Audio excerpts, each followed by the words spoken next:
Hey everyone, it's been a while since my last video. Obviously, there's a new look, and so I know I haven't made a video since the Dolphins game. So I'm just gonna talk about what the Chiefs season's been looking like so far, recap a little bit of that Eagles game that I missed, and then talk about tomorrow's game against the Raiders. So first, just talk about what I thought was gonna happen during the bye week that we didn't have a video in either. Um, and I saw a lot of the Chiefs were basically like pretty firmly set on defense. Like they were mixing up a lot of coverage looks. I thought that would take that. I thought that's what they would take mostly to the Eagles game. That's exactly what ended up happening. The defense continued that great path straight into that Eagles game. Um, Other than like Devontae Smith and DeAndre Swift, Devontae Smith and DeAndre Swift having some big catches, like the Eagles' offense was really limited. Like 5 or 6 sacks on Jalen Hurts, which is unheard of, and the Chiefs somehow found a way to lose. Because we're going to talk about the offense in a little bit, but the Chiefs defense coming out of the bye week played amazing against the Eagles. Trent McDuffie is essentially like an all-pro, first-team all-pro cornerback this year. I don't think anyone except maybe Deron Bland has been playing any better.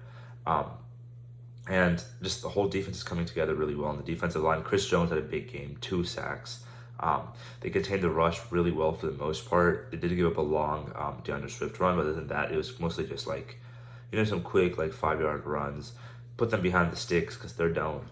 And then they did a really good job of like I said, staying behind on the sticks because if you let the Eagles get into like 3rd and 1, 3rd and 2, 4th and 1, 4th and 2, they're just going to tush push, get the first down. So they did a really good job of preventing that most of the game. I know the second half they did give up 2 touchdowns, but that's really because like the Eagles were allowed to play whatever kind of offense they want. They weren't forced to be one dimensional like the Chiefs defense was kind of forcing them to in the first half.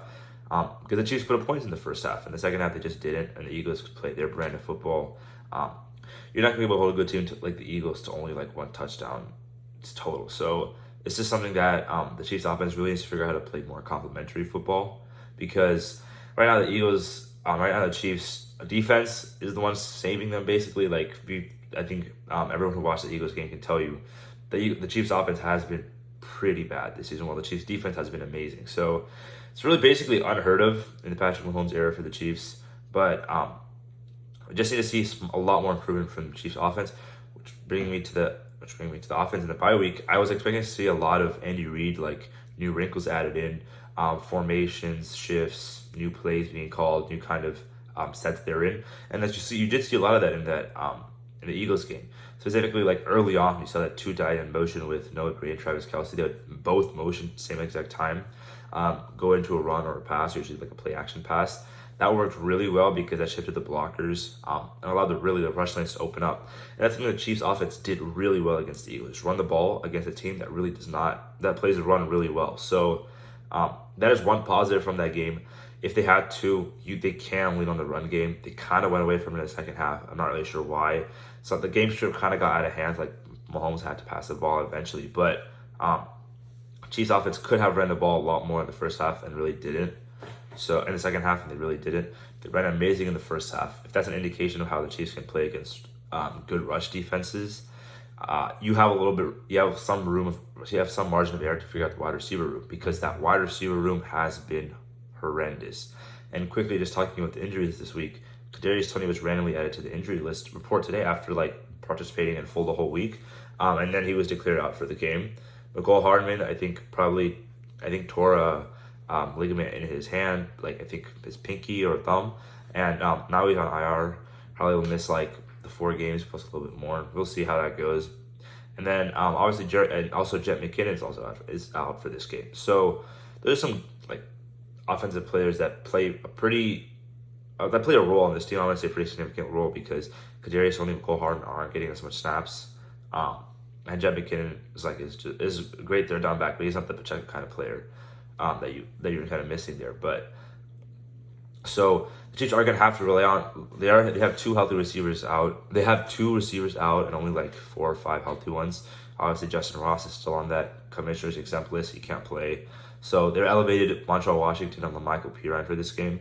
Montreal Washington is mainly going to be for punts. So they're really relying on MBS, Justin Watson, Sky Moore, Rashee Rice in this game. And last game, they just did not play well. Like Sky Moore, basically giving up on him at this point. Like he's getting too many snaps still. that's a problem to deal with in the offseason. Right now, you play the best players, and those best players are Justin Watson and Rashee Rice, and those are the ones getting the most snaps. But ideally, you would like to see Tony in more, but then, he got injured. He's out for this game. Really weird, but you did see him in a little bit of an expanded role against the Eagles, coming out of the backfield a lot with some handoffs, some wheel routes. That kind of stuff is cool. It's Andy Reid. They're kind of using him like a Deebo Samuel role. Obviously, he's not as healthy, stable health-wise as Deebo Samuel, but these kind of new wrinkles are needed for the Chiefs offense because their wide receivers can't seem to get open on their own without like these design things. And like every team is just basically double teaming, triple teaming Travis Kelce. He's not playing his best football either. And when he's not playing his best football and have to rely on these other receivers, it just does not go well. I mean, Marquez Valdes-Scantling was open a couple times, and those times he was open, he dropped the ball. Justin Watson made a great catch, had 2 bad drops in this game, and that Eagles game. Like, these are the people you want to be relying on to be making crucial catches. So that's just something that the Chiefs can't do anything about now. It's past the trade deadline. They didn't get a receiver other than Mecole Hardman. So it's long. It just has something to stuck with the rest of the season. I personally, a lot of Chiefs fans were down on the Chiefs after that loss. I didn't see it that way. I think the Chiefs could maybe like out of 10 plays, if they did one better, they would have won that game because it was just that kind of game for the Chiefs. Like they somehow lost that game in every way they possibly could, and a lot of it's on that offense and that wide receiver room. But that's enough for that game. So let's talk about this Raiders game tomorrow. Like I said earlier, Kadarius Toney's out, Jerick McKinnon's out, and then Mecole Hardman was placed on IR. Obviously, Nick Bolton's still also on IR, so he won't be playing this game. And then for the Raiders, Max Crosby was listed as doubtful after not practicing the whole week. But I just have a suspicion he's going to be playing this game. Like, Max Crosby isn't the type to be missing games like this. He hates the Chiefs. He's probably going to be playing in this game. But if he doesn't, that's even better for the Chiefs because the Raiders really don't have anyone else on their defense. They kind of did give the Dolphins struggles last week. It's kind of a weird game for the Dolphins coming out of the bye. The Dolphins played much better against the Jets yesterday. So I'm not sure if that Raiders game is really much of an indication. And the Chiefs defense should kill Aidan O'Connell in that Raiders offense. Other than Devontae Adams, they don't really have anyone else on that Raiders offense. The Chiefs defense has just been playing so well. And like the Dolphins had like 2 interceptions on Aidan O'Connell. So the Chiefs could have around that. The defense is much better than the Dolphins, and like a young quarterback against Steve Spagnuolo, it just never really goes well. That side of the ball should be perfectly fine. I mean, as long as you contain Devontae Adams and force Aidan O'Connell to beat you, I think you're in a good spot. And because that's probably not going to happen. But the Chiefs' defense is really what needs to get right game. I mean, the Raiders' defense is nothing like a great defense to go up and test yourself, but it's a prime opportunity for the Chiefs' offense to like go back to maybe to that Chargers game, that Bears game where they played those bad teams, bad defenses, and beat up on them pretty well. That's the kind of level they need to go back to. I'm sure this week they've been harping over it on practice, like no turnovers, no penalties. I mean, the Chiefs are still due for like 1 or 2 like offensive line penalties a game, but in general, the offensive line played much better against the Eagles, and you like to see that trend continue. Travis Kelce, he's going to play much better. Like he plays great against the Raiders all the time. Last year he had that 7 catches for 4 touchdowns and like 25 yards stat line. So that he just goes off against the Raiders kind of like that. You know, he calls it a bun stat line, but 4 touchdowns is exactly what the team needed that game. And hopefully this is not as close as that game specifically because that game came down to the very end where Hunter Renfrow and Devontae Adams ran into each other. They shouldn't be that close. I mean, the Raiders are a pretty bad team. Their record indicates otherwise, but their new coach is giving them more energy. Like, I don't really like playing teams with interim head coaches because they have this just energy about them that like a new change. But that guy's kind of worn off for the Raiders. It's been 3 games since Josh McDaniels got fired. So I think the Chiefs should be able to take full advantage of a bad Raiders team that has a record that's not indicative of their actual ability. And they should be able to play them pretty well. You need to see a get-right game for this Chiefs offense because, I mean, at this point we're stuck with it as it is for the Chiefs receiver room, but they can still take a step forward. I mean, I'm not expecting like a giant step or anything, but, you know, maybe some catches when they're actually open and just better execution of the football. Just like I said, the Chiefs lost that game because they shot themselves in the foot every possible way against the Eagles.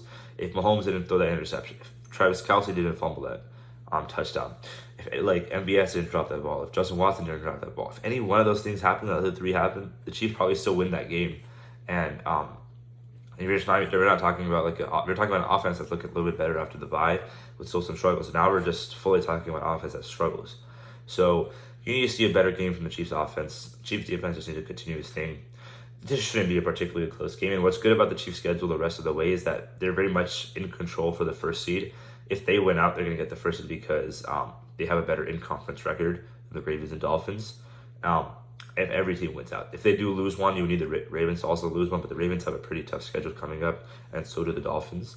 So, and the Chiefs do have the tiebreaker over the Dolphins, and the Jaguars who are in the 4th seed right now. So, I think the Chiefs are very much are in control for the number 1 seed. Like, their schedule coming up is the Raiders this week, Packers next week, which kind of looks like a tough game now after that Packers game on Thanksgiving.